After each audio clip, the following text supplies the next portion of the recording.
काय विषय पब्लिक, जय श्रीराम. तुम्ही म्हणत असाल आता तुमचा भाऊ कुठे चालला, तर तुमचा भाऊ कुठे नाही तर चालला होता नाशिकला. म्हटलं चला, मस्तपैकी भरलेली आपली बॅग एकदम उचलून आहे ना साईडला ठेवून दिली. म्हटलं घरच्यांना बाय वगैरे करून द्यावं. मग काय घरच्यांना बाय वगैरे करून दिलं आणि त्यानंतर तुमचा भाऊ चालला होता गाडी घेऊन. म्हटलं चला, लगेच तुमचा भाऊ आला ना भाऊ शाळेत. म्हटलं चला शाळेत जाऊन पाहतो भाऊ. परत आपल्याकडेच पाहत होते, त्यात काही विषयच नाही. म्हटलं मग काय तुमच्या भावाचा जवळ तर कागदपत्र जमा करायचं थोडं काम. मग काय कागदपत्र वगैरे जमा केले आणि त्यानंतर बाहेर जाऊन पहिले नाश्ता करून घेतला. म्हटलं पुढे लवकर भेटतं का नाही भेटतं कोणी पाहिलं.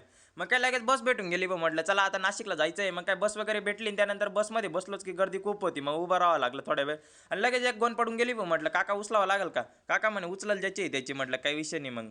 मग काय तुमचा भाऊ लगेच आला भाऊ देवळ्यामध्ये. देवळ्यामध्ये पाऊस चालू झाला. म्हटलं बरं आहे. म्हटलं पावसाचं वातावरण एक नंबर होतं, त्यात काही विषयच राहणार नाही. आणि लगेच देवळ्याच्या पुढं आहे ना ही बावरबारी लागते. बावरबारीमध्ये ना इतकं काम चालू होतं की विचाराच्या बाहेर.